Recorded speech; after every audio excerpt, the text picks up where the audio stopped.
अभी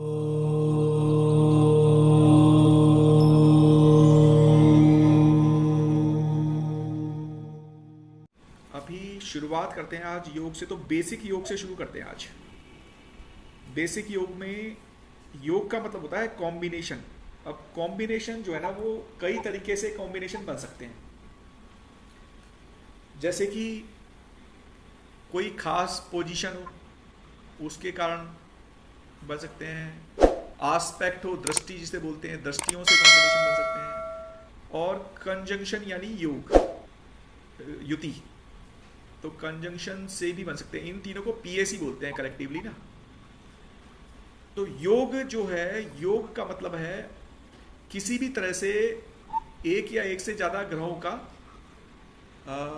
कंबाइन होना। अब वो किसकी तरह से हो सकता है? पोजीशन, आस्पेक्ट या कंजंक्शन के थ्रू हो सकता है।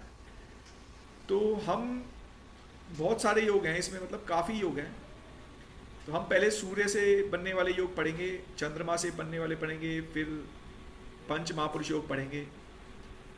पंच महापुरुष योग में 5 हैं, जो बृहस्पति हो गए, शुक्र हो गए, फिर बुध हो गए, फिर आपके पास में शनि है, मंगल है। ये 5 हैं। इसमें राहु केतु और सूर्य चंद्रमा नहीं आते। फिर गज केसरी योग पढ़ सकते हैं हम। गज केसरी योग में आपके पास में चंद्रमा और गुरु से बनने वाले योग हैं ये। फिर शकट योग है। शकट योग भी चंद्रमा और गुरु से बनने वाला योग है। तो मुझे लग रहा है हमारा पहला लेक्चर इसी पे ही ख़त्म हो जाएगा आज। तो इसको टारगेट करते हैं। सूर्य से भी बहुत ज़्यादा हम योग जो बनने वाले हैं, उसमें भी हम 3 ही योग डिस्कस करेंगे, बाकी योग को अभी डिस्कस नहीं करेंगे। हम जैसे जैसे आगे बढ़ते जाएंगे वैसे वैसे योगों को डिस्कस करते जाएंगे। ठीक है। तो योग कुछ खास कॉम्बिनेशन है प्लैनेट्स के, जो एक्चुअली में कुछ खास रिजल्ट्स पर ज़्यादा फोकस करते हैं। उनका प्रभाव ज़्यादा हो जाता है किसी खास फील्ड से रिलेटेड। तो सूर्य से जो बनने वाले योग होते हैं, वो 3 योग अभी डिस्कस करने जा रहा हूँ मैं। तो एक है वैसी, दूसरा है वोसी, और तीसरे हैं उभयचरी। इसका प्रिडिक्शन के बारे में भी हम थोड़ा लेट में डिस्कस करेंगे, पहले कॉम्बिनेशन डिस्कस कर लेते हैं। तो यदि सूर्य के आगे, मतलब सूर्य से सेकंड हाउस में, सूर्य से सेकंड हाउस में अगर आपके पास में दूसरा ग्रह आ जाए, मान लीजिए सूर्य यहां है और इनसे सेकंड हाउस में राहु केतु नहीं होना चाहिए, चंद्रमा नहीं होना चाहिए, बाकी प्लेनेट कोई भी, मंगल, शनि, बुध और शुक्र, अगर ये आ जाए तो ये वैसी योग होता है। यदि सूर्य से पीछे वाले हाउस में ये सारे प्लेनेट आ जाएं तो वो सी योग होता है। वासी भी बोल देते हैं, वो सी भी बोल देते हैं। ठीक है।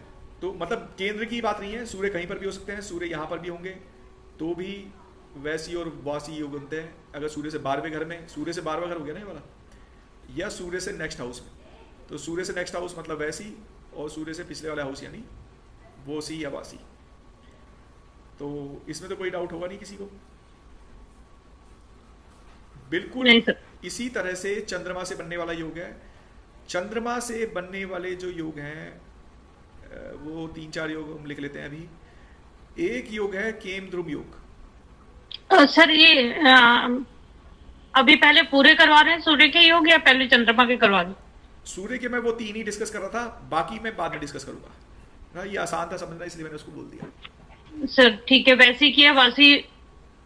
हाँ, उभयचरी। हाँ।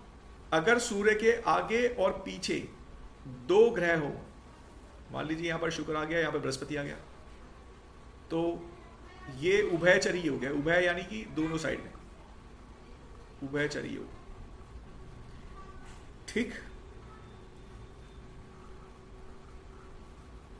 अब है चंद्रमा से बनने वाले योग। यदि चंद्रमा के आगे और पीछे कोई भी ग्रह ना हो, चंद्रमा अकेला हो, इसमें राहु केतु का कंसिडरेशन नहीं हो रहा है, मतलब राहु केतु होंगे तो भी आप उसको इग्नोर कर दोगे। तो इस हाउस में और इस हाउस में चंद्रमा के आगे भी कोई नहीं है, चंद्रमा के पीछे भी कोई नहीं है, तो ये केम ध्रुव योग है। चंद्रमा, कुछ बुक्स में ये लिखा है कि भाई यहां पर भी अगर कोई ग्रह हुआ तो ये केमद्रुम योग भंग हो जाएगा। अगर चंद्रमा के साथ में भी कोई ग्रह आ गया तो वो फिर केमद्रुम योग कंसिडर नहीं होगा। और कुछ बुक्स में ये लिखा है कि अगर इसके आस्पेक्ट भी पड़ जाएगा, दृष्टि भी पड़ जाएगी, तो भी केमद्रुम योग भंग हो जाएगा। अब मैं इसका मतलब समझाता हूं आपको। हाँ बताइए सुमन जी, आपका प्रश्न बताइए। सर ये पूछना था, इसमें कौन कौन से ग्रह एक्सपेक्टेड हैं? वो जैसे उसमें राहु केतु और चंद्रमा था, यहाँ राहु केतु और सूर्य मतलब सर केमद्रुम योग में आपने कहा ना कोई भी ग्रह नहीं हो।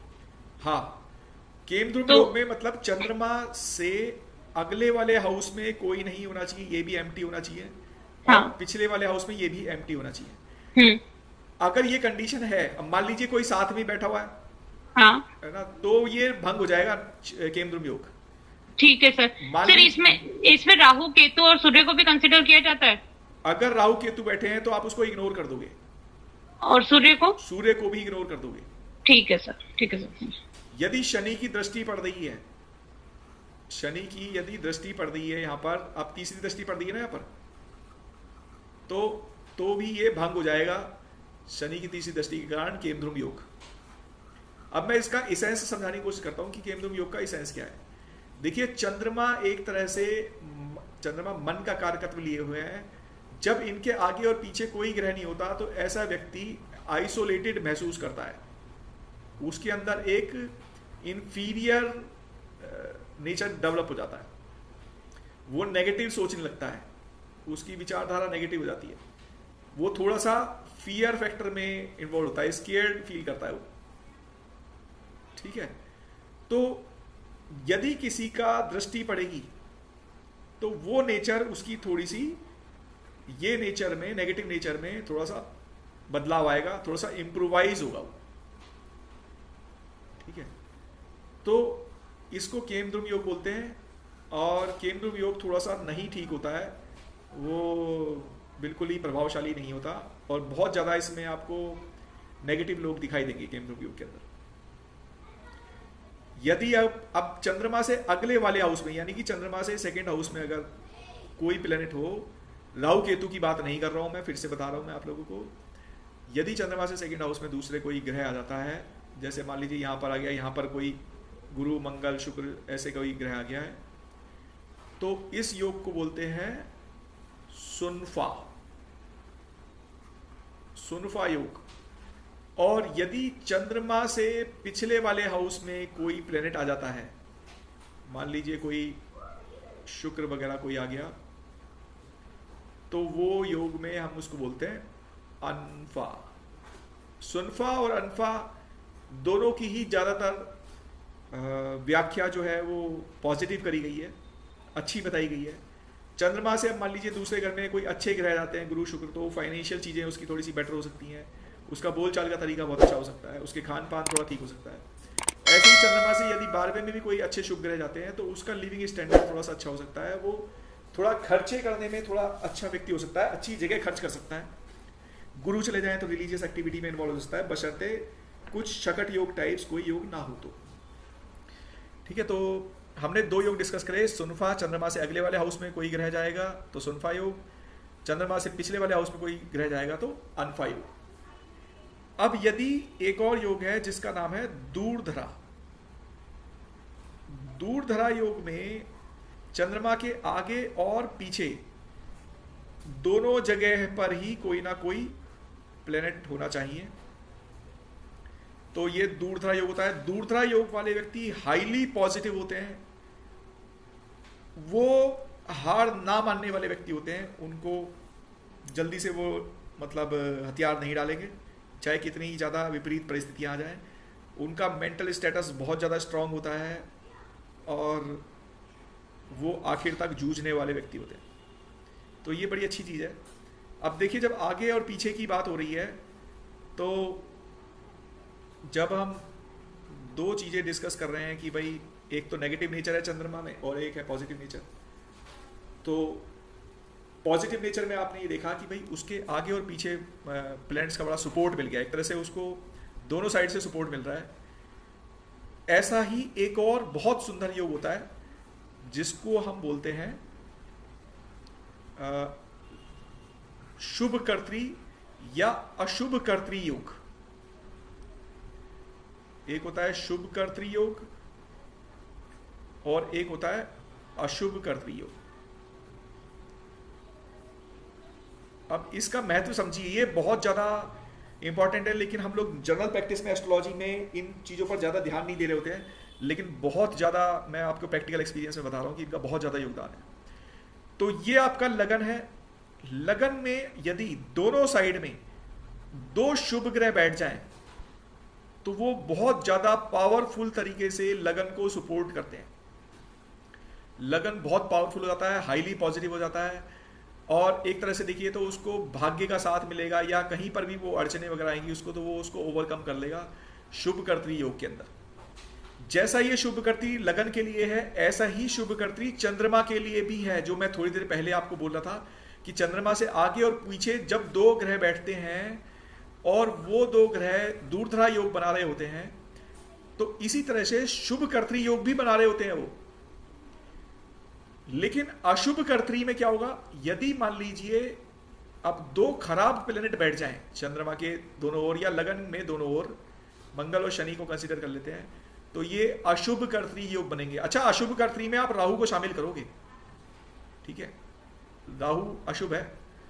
तो जब आपका चंद्रमा दो नेगेटिव प्लेनेट से घिरा हुआ है तो वो अशुभ कर्त्री है। उसका मतलब व्यक्ति की नेचर खराब हो सकती है, या अगर ये दोनों वास्तव में ही बहुत ज्यादा अशुभ हैं तो वो अशुभता जो है उसके लिए ठीक नहीं होगी। वो कनिंग नेचर का हो सकता है, वो चालाक हो सकता है, वो व्यक्ति उस खुद को और दूसरों को नुकसान पहुंचाने वाला हो सकता है, इस तरह की नेचर हो सकती है। लेकिन आपको है ना इसमें एक चीज और कंसीडर करनी चाहिए कि आपका जो है अगर मंगल या शनि जैसे यहाँ पर मेष लगन का स्वामी लग्नेश बन गया, तो इस मंगल लग्नेश हमेशा शुभ होता है। तो अगर आप एक अशुभ ग्रह लग्नेश जैसा कंसीडर कर रहे हो जो शुभ है, तो आप उसको इग्नोर करोगे कि आप उसको फिर अशुभ कर्त्री योग में कंसीडर नहीं करोगे, वो आपके लिए एक शुभता ही ला रहा है। तो हमने सूर्य से बनने वाले 3 योग देखे, वासी, बोसी और उभयचरी। चंद्रमा से बनने वाले हमने 4 योग डिस्कस करे। एक था हमारा सुनफा, अनफा, फिर हमने केमद्रुम, और एक हमने दूरधरा योग डिस्कस करा। एक हमने फिर शुभ कर्त्री योग डिस्कस करा और अशुभ कर्त्री योग डिस्कस करा। शुभ कर्त्री योग बहुत ज्यादा फेवरेबल बताया मैंने, अशुभ कर्त्री इतने अच्छे नहीं होते, वो हमारे लिए हर्डल देने वाले और हमारे नेचर को थोड़ा खराब करने वाले योग हैं। ये शुभ कर्त्री और अशुभ कर्त्री योग है। और एक मैं आपको अधियोग बताता हूं। अधियोग जो होते हैं वो 2 तरीके के योग हैं। एक अधि है लग्नाधि, लग्नाधि योग बोलते हैं इसको, और एक अधियोग है चंद्राधि। तो 2 तरीके के योग हैं आपके, लग्नाधि और चंद्राधि।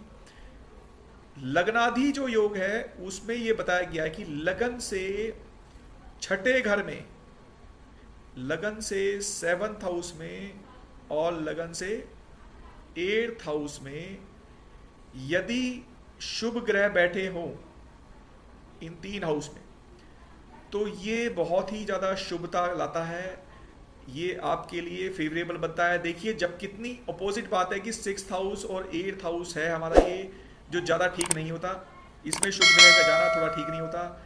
लेकिन यहाँ पर लग्नादि योग की बात जब ये कर रहे हैं तो यहाँ पर हमारे 6th और 7th और 8th में तीनों में शुभ ग्रह बैठा रहे हैं यहाँ पर। अब इसकी व्याख्या भी अलग अलग तरीके से की गई है।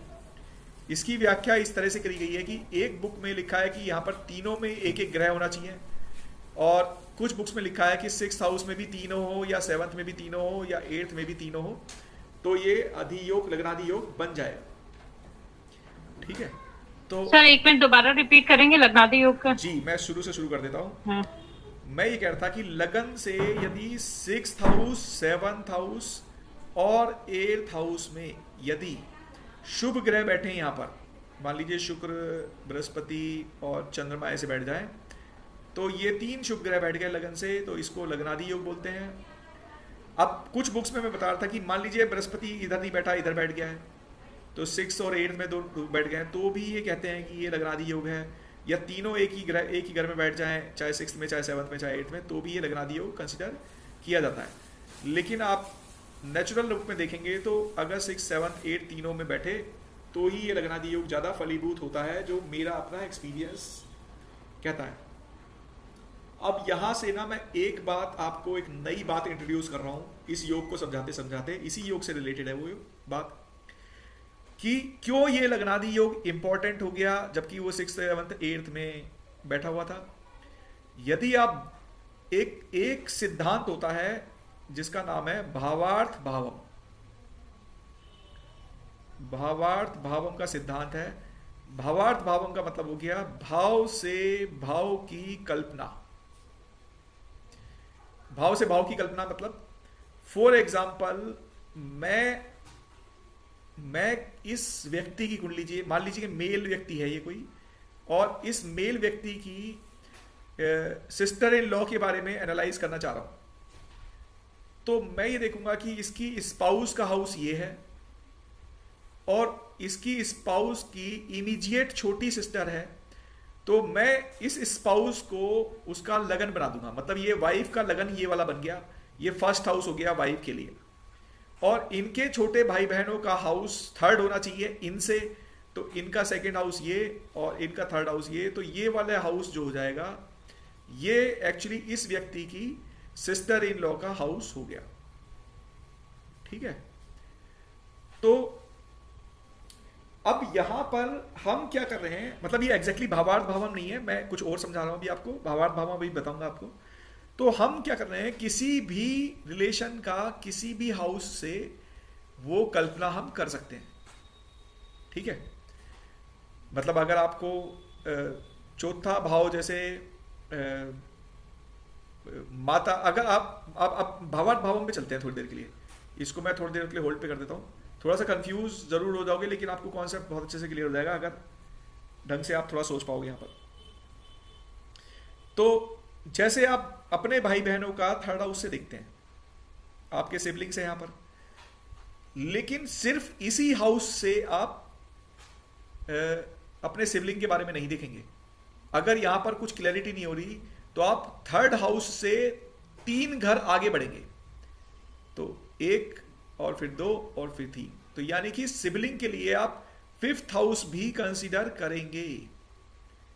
ठीक है, अब मैं एक चीज आपसे पूछता हूं कि भाई दूसरा घर और 7वां घर मारक क्यों बोले गए? दूसरा घर और 7वां घर जो है वो मारक क्यों कंसीडर करे गए हैं? क्योंकि आपका 8th हाउस जो होता है वो एज का हाउस है। ठीक है, आयु का भाव है एज का 8th हाउस, और 12th हाउस जो होता है वो खर्चे का हाउस होता है। राइट, अब मेरी बात आप रिलेट कर पाएंगे जो मैंने इससे पिछली वाली बोली है। तो भाई अगर ये व्यक्ति लगन का व्यक्ति, ये इसकी खुद की बॉडी थी और इसका 12th हाउस जो था वो इसके खर्चे का हाउस था, इसको आप व्यय भाव बोल रहे थे, तो एज का व्यय भाव यानी एज जो खर्च होगी तो एज के 12th हाउस से होनी चाहिए। तो एज का 12th हाउस तो आपका 12वां नंबर यहीं पे आएगा, इसलिए इसको 7th हाउस को आपने मारक भाव बोला है। ठीक है, मतलब 7th हाउस मारक क्यों है? क्योंकि वो आयु का खर्चा है, वहां पर आयु खर्च हो रही है आपकी। तो भाई सेकेंड हाउस क्यों मारक बोला गया? अब यहां पर दूसरी चर्चा करते हैं जो भावार्थ भावों से रिलेटेड है। तो मैंने ये बोला कि भाई तीसरा भाव जो था वो भाई का था, तो तीसरे से तीसरा भी आप भाई का कंसीडर करोगे। तो ऐसे ही अगर माता के बारे में सोच रहे हो तो 4th हाउस है माता का, तो माता से माता 4th हाउस कंसीडर जरूर करोगे आप। ठीक है, तो अगर एज का 8th हाउस है तो एज के लिए 8th से 8th भी कंसीडर जरूर करोगे। तो 8th से 8th कंसीडर करते हो तो 1st, 2nd, 3rd, 4th, 5th, 6th, 7th और 8th हाउस आपका ये वाला भी एज का हो गया। अब आपके पास में 2 हाउस हैं एज के, एक आपका 8th हाउस और एक आपका 3rd हाउस जो भावार्थ भावम से बना है। अब अगर भावार्थ भावम से एज हाउस ये वाला है तो एज, इस एज का खर्चे वाला हाउस कौन सा है? इससे 12वां, इससे 12वां यानी कि 3rd हाउस। ठीक है। अब इससे बार बार जो हाउस है आपका थर्ड हाउस, ये आपने कंसीडर करा, और इससे बार बार आपका मारक भाव ये हो जाएगा, और 8 से मारक आपका ये हो जाएगा। ठीक है। आई होप कि मैं थोड़ा सा मैसेज कन्वे कर पाया हूं आपका। हाँ तो इसलिए आपके पास में दो भाव जो हो गए वो मारक हो गए, सेकंड और सेवंथ। अब हम जो डिस्कस कर रहे थे, लग्नादि योग डिस्कस कर रहे थे। लग्नादि में मैंने 6, 7 और 8 की बात करी थी कि ये 3 हाउस जो हैं वो आपके शुभ हैं। अगर आपको याद हो तो हमने पहले सूर्य से बनने वाले योग पर डिस्कस करे, फिर चंद्रमा से, फिर हमने अधि योग डिस्कस करे जो चंद्रादि और लग्नादि बने। उसके बाद हमने डिस्कस करा शुभ कर्तरी और अशुभ कर्तरी योग। तो अधि योग में मैं लग्नादि की बात कर रहा था। लग्नादि में आपने बताया कि भाई लगन से 6, 7, 8वें में जब शुभ ग्रह जाते हैं तो लग्नादि होता है। अब मैं ये बताने की कोशिश कर रहा था कि भाई भावार्थ भावम क्या था, तो मैंने थोड़ा सा भावार्थ भावम डिस्कस किया आपके साथ में। भावार्थ भावम में मैंने बताया कि भाव से भाव की कल्पना आप करेंगे, तो चौथे भाव का माँ को देख रहे हो तो चौथे से चौथा भी माँ का देखोगे आप, तीसरे भाव का भाई का देख रहे हो तो तीसरे से तीसरा भी भाई का देखोगे आप। इस तरह से आपने उसको डिस्कस किया। तो अब मैं बता रहा हूं कि क्यों इन्होंने लगन से लग्नादि योग को कंसीडर करा, इन तीनों को शुभ क्यों बोला। अब हम देखते हैं कि 10th हाउस जो है वो हमारे प्रोफेशन का हाउस है, और प्रोफेशन से अगर आप इन हाउसेस को देखेंगे तो आपको ये पूरा गणित समझ में आ जाएगा कि क्यों कंसीडर किया गया। प्रोफेशन से जब आप कंसीडर करते हैं तो 6th हाउस प्रोफेशन से कौन सा हाउस बनता है, कैलकुलेट करके बता सकते हो आप। फर्स्ट, सेकंड, थर्ड करते करते आप आएंगे तो ये हाउस आएगा 10th से 9th, यानी कि भाग्य है, यानी कि ये हाउस जो है प्रोफेशन का भाग्य भाव है। तो प्रोफेशन के लिए भाग्यशाली होना 6th हाउस में है। 6th हाउस जो है वो कंपटीशन का है, वो एफर्ट्स का है। तो आप देखिए क्यों इन्होंने कंपटीशन, एफर्ट्स, लगे रहना, जूझना, हार ना मानना, कर्म से इन्होंने इसका संपर्क कर दिया। और यदि यहां पर शुभ ग्रह होंगे तो प्रोफेशन के लिए थोड़ा इजी हो जाएगा, जबकि वो शुभ ग्रह एक बार के लिए आपको नेगेटिव दिखाई देंगे। यहां पर कि भाई 6th हाउस में शुभ ग्रह बैठे हैं, नेगेटिव है, लेकिन 10th से वो बैठे हैं तो प्रोफेशन के लिए वो अच्छा हो सकता है। यदि आप 7th हाउस में आप इसी तरह से देखते हैं तो 10th से 7th हाउस जो है वो 10th से 10th है। अगर आप यहां से काउंट करते हुए जाएंगे तो आप 10th से 10th ही आपको मिलने वाला है। ये 10th से 10th का मतलब हो जाएगा आपका कर्म से कर्म का भाव। आप में से आपको शायद मैंने अभी तक ये बताया नहीं है, लेकिन 7th हाउस जो होता है वो प्रोफेशन चेंज का हाउस होता है। प्रोफेशन चेंज या प्रोजेक्ट चेंज या असाइनमेंट चेंज, ये सब चेंज होते हैं आपके 7th हाउस से। इंटरव्यू कॉल्स आती हैं 7th हाउस से आपकी, तो यहाँ पर बातचीत चालू हो जाती है चेंज करने की। और ये कर्म से कर्म है, तो कर्म बहुत ज्यादा प्रधान हो गया है यहाँ पर फिर से। यदि आप 11th हाउस में सोचेंगे, जो 10th से 11th की बात कर रहा हूं मैं, ये 8th हाउस है एक्चुअली।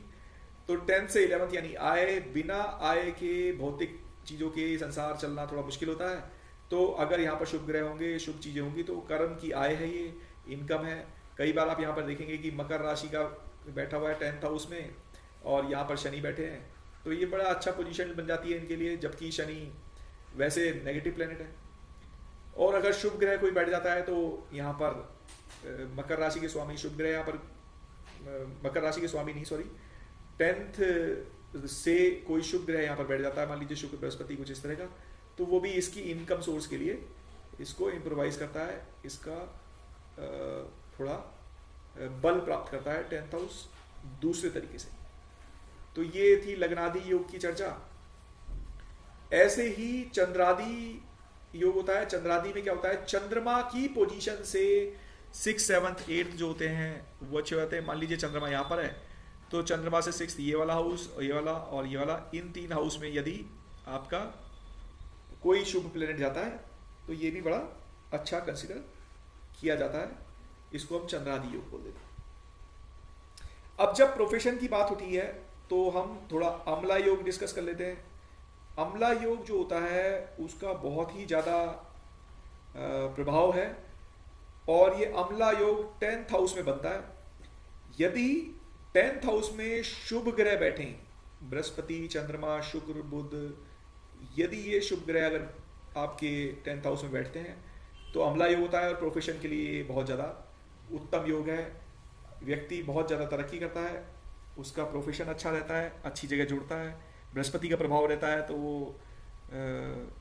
गवर्नमेंट सेक्टर में अच्छे प्रोफाइल पर जाता है, इम्प्रोवाइज करता है। इस तरह की उसकी अम्ला योग की नेचर है। यहाँ तक किसी का कोई प्रश्न है तो वो बता दीजिए, और फिर हम आगे बढ़ लेते हैं थोड़ा सा और बढ़े आगे। सर चंद्रादि योग में जो ये है प्लैनेट है, शुभ प्लैनेट, वो नैसर्गिक शुभ प्लैनेट ही होंगे ना? हम ज्यादातर नैसर्गिक शुभ ग्रहों की ही बात कर रहे हैं सारे योग में। हम फंक्शनल बेनिफिक प्लैनेट की बात नहीं कर रहे यहाँ पर अभी फिलहाल के लिए। ठीक है सर। ठीक है, अब मैं ये 6-7-8 में जो बताया जी, उसमें अगर 2 शुभ ग्रह हो और 1 अशुभ ग्रह हो तो नहीं, जो पूरी ताकत आएगी वो तीनों से आएगी। मैंने बताया ना कि अगर तीनों में शुभ ग्रह बैठ जाएं तो ये बहुत ज़्यादा पॉजिटिव बात है। अगर देखिए, अब अगर 2 में बैठे तो ऐसा कोई योग नहीं है कि भाई, मतलब ऐसा कोई नियम नहीं है जो लिखा गया हो कि भाई 2 में बैठने पर होगा। लेकिन आप देखिए कि जो नियम है जिसके तहत 10th हाउस से ये रीजनिंग जो दी गई है कि वो 10th हाउस से 6th है, 10th हाउस से 9th है, 10th हाउस से 10th है, और 10th हाउस से 11th है, इसलिए इसका कंसिडरेशन है। तो ऑब्वियसली अगर मैं ये मान लीजिए यहाँ पर प्लैनेट ना कंसीडर करूँ, इन दोनों को यहीं कंसीडर करूँ, 10th से 9th और 10th से 10th, तो मैं फिर भी मैं कहूँगा कि कुछ तो शुभता रहेगी, है ना। पूरी तरह लग्नादि योग नहीं हो पाया, लेकिन फिर भी शुभता में तो वो जा ही रहा है, प्रोफेशन के भाग्य में या प्रोफेशन के प्रोफेशन में तो जा ही रहा है। ओके, ठीक है, अब हम एक बहुत ही मजेदार और बड़ा इंटरेस्टिंग है ये राजयोग डिस्कस करने जा रहे हैं। इस राजयोग का मतलब होता है लक्ष्मी नारायण योग।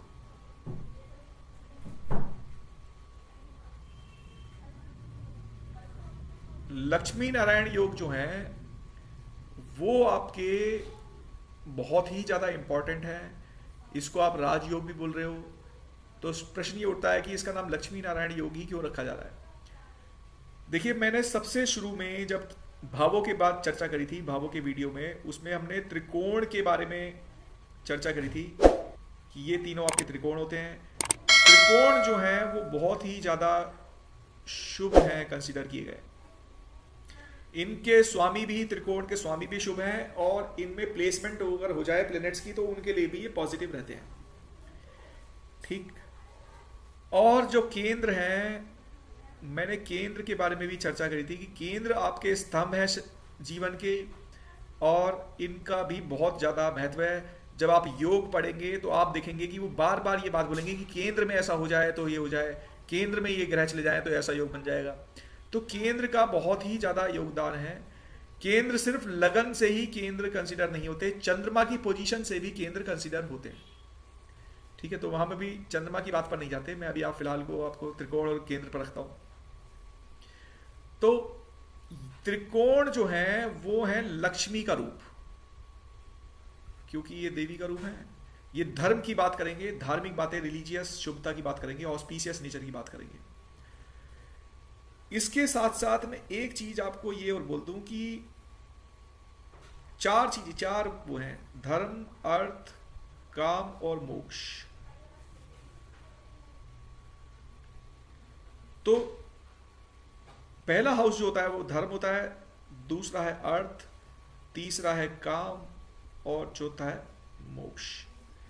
फिर आएगा धर्म, अर्थ, काम और मोक्ष, फिर आएगा धर्म, अर्थ, काम और मोक्ष। इन चारों का मतलब हमको थोड़ा क्लियर होना चाहिए कि किस बारे में बात कर रही है। तो धर्म जो है वो धारण करने योग्य जो चीज है उसकी बात हो रही है यहाँ पर। ये धर्म है, कर्म जो मतलब करने योग्य जो चीजें हैं। तो धर्म में देखो, आप सारे त्रिकोण जो हैं वो धर्म में कवर हुए हैं, और यहाँ पर हम सारी रिलीजियस एक्टिविटीज़ की बात कर रहे थे, सारे जो अच्छे कर्म थे उनकी बातें कर रहे थे। अर्थ जो है वो एक तरह से हम किसी किसी ऑब्जेक्टिव को लेकर कोई कार्यक्रम हो रहा है, कोई आपके पास में दिमाग में एक एम है जिसको आप पाना चाहते हो, तो उससे रिलेटेड बात हो रही है। अर्थ यानी फाइनेंस देखोगे तो आप फाइनेंस का अर्जन ही अर्थ है, धन भाव है बेसिकली, आप समझ रहे होगे इसको। 6th हाउस में जितने कंपटीशन एफर्ट्स वगैरह सब आप कर रहे हो वो अर्थ के कारण कर रहे हो। और यदि आप प्रोफेशन आपने अपने जोड़ रहे हो तो वो भी हम इसी तरह से बात कर रहे हो। कर्म में आप इन्वॉल्व हो, काम थोड़ा सा यहाँ पर आप हल्का सा उसको नेगेटिव कंसीडर कर सकते हो कि आप काम किस बारे में काम की बात कर रहे हो। काम का मतलब है पाना, किसी चीज़ को अचीव करना, अचीवमेंट में आपका फोकस है, आपका फल की जगह फोकस है। अर्थ और काम जो है वो दोनों थोड़े से आपस में कॉम्प्लीमेंट है। तो यहाँ पर भी 3rd हाउस भी काम है आपका, और 7th हाउस में आप फिजिकल रिलेशन वगैरह और उस तरह से काम में आप इन्वॉल्व हो। 11th हाउस में आप आय की बात कर रहे हो, तो आप बिना आय के कुछ नहीं कर रहे, तो आप थोड़ा सा फिर से आप अचीवमेंट की ही बातें कर रहे हो, यहाँ पर काम में इन्वॉल्व हो रहे हो। तो इस तरह से यहाँ पर काम की बात हुई। मोक्ष जो है वो है जब आप सारी चीज़ों को आप छोड़ रहे हो, आपको ज़्यादा किसी चीज़ से मतलब नहीं है। तो 4था, 8वां, 12वां भाव जो है वो मोक्ष का है। तो यहाँ पर आप इन सब चीज़ों से ऊपर उठ चुके हो, जो कर्म है, अर्थ है, और कोई भी चीज़ जो आप करने के लिए प्लानिंग कर रहे थे।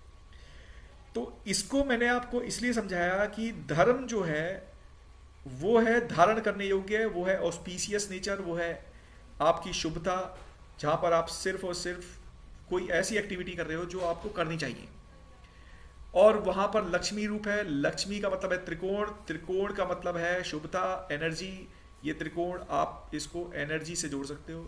जितने आप टेम्पल देखोगे वो सब आपके त्रिकोण रूप में ही पाए जाएंगे। आप वहाँ पर ध्यान लगाते हो, सब कुछ सोचते हो, और आप वहाँ पर एनर्जाइज ही फील करते हो, एनर्जी फील करते हो। तो टेम्पल में 5 मिनट बैठना अच्छी बात होती है, जाकर बैठना चाहिए, एनर्जी फील करनी चाहिए। अब चलते हैं लक्ष्मी नारायण योग पर। तो त्रिकोण लक्ष्मी का रूप है। अब आप इसका मीनिंग समझ गए हो। थोड़ा सा शुभता में मैंने क्यों इतना ज़्यादा टाइम ले लिया त्रिकोण को एक्सप्लेन करने में। केंद्र जो है वो है नारायण का रूप। तो ये हो गए नारायण। लक्ष्मी और नारायण का किसी भी तरह से संबंध बने तो वो आपका राजयोग ही फॉर्मेशन हो जाएगा। राजयोग किस तरह से, संबंध किस तरह से बन सकता है? संबंध इस तरह से बन सकता है, मान लीजिए, संबंध बताने से पहले मैं एक और बड़ी इंपॉर्टेंट चीज बता दूं कि 1st हाउस जो है वो लक्ष्मी भी है और त्रिकोण भी है और केंद्र भी है और नारायण भी है। मतलब त्रिकोण है और केंद्र है, इसलिए वो दोनों हाउस का ओनरशिप हो गई। तो लगन बहुत ज्यादा इंपॉर्टेंट हो गया। अब मान लीजिए मेष लगन है और त्रिकोण का स्वामी कौन बन गया यहां पर? सूर्य। मैं मंगल की बात नहीं कर रहा अभी।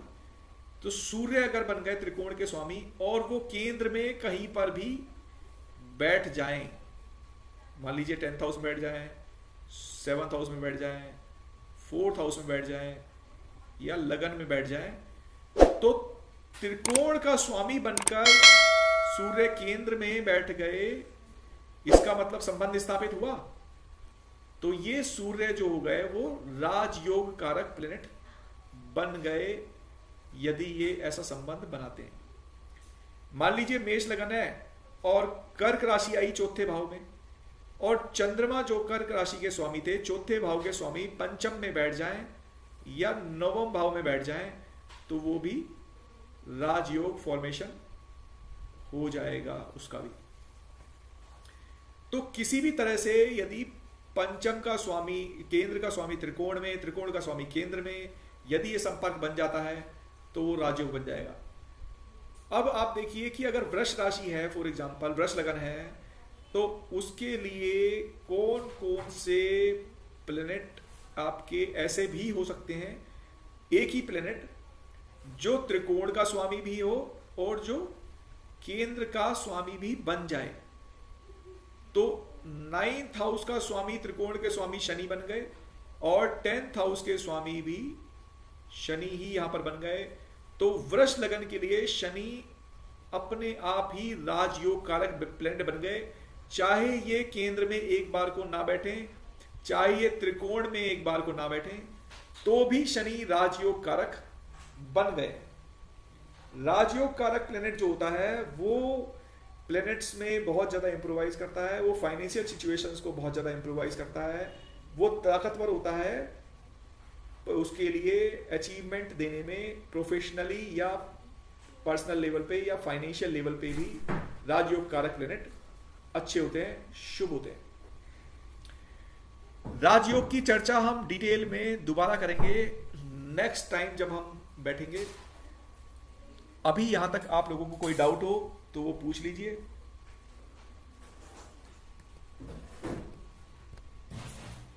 राजयोग एक बार दोबारा बता दो। राजयोग में केंद्र का स्वामी या त्रिकोण का स्वामी आपस में किसी भी तरह से रिलेशन बना दें। जैसे मान लीजिए त्रिकोण का स्वामी, मान लीजिए मैं धनु लगन की कुंडली बना दूं और मैं यहां पर अगर मैं इस तरह से कुंडली बना दूं, सॉरी मैंने उल्टा कर दिया, धनु लगन की कुंडली में नवम भाव का स्वामी सूर्य बन गए, अब ये त्रिकोण के स्वामी हैं, तो सूर्य केंद्र में कहीं पर भी बैठ जाए तो ये राजयोग बन जाएगा। ठीक है, मान लीजिए यहां पर ये बृहस्पति है और इसको हम बुध मान लेते हैं, तो केंद्र में अब केंद्र का स्वामी बुध जो है वो त्रिकोण में चले जाए, तो बुध यहां पर चले जाए या यहां पर चले जाए या लगन में आ जाए, तो भी ये राजयोग कारक प्लेनेट बन गया बुध। कुछ खास लगन होते हैं जिसमें आपका एक ही प्लेनेट अपने आप ही बिना किसी पोजीशन के राजयोग कारक बन जाता है। जैसे वृष लगन बताया मैंने, तो वृष लगन में मकर राशि और कुंभ राशि दशम और 9th की स्वामी बन जाता है शनि, तो वहां पर शनि अपने आप योग कारक बन जाएगा।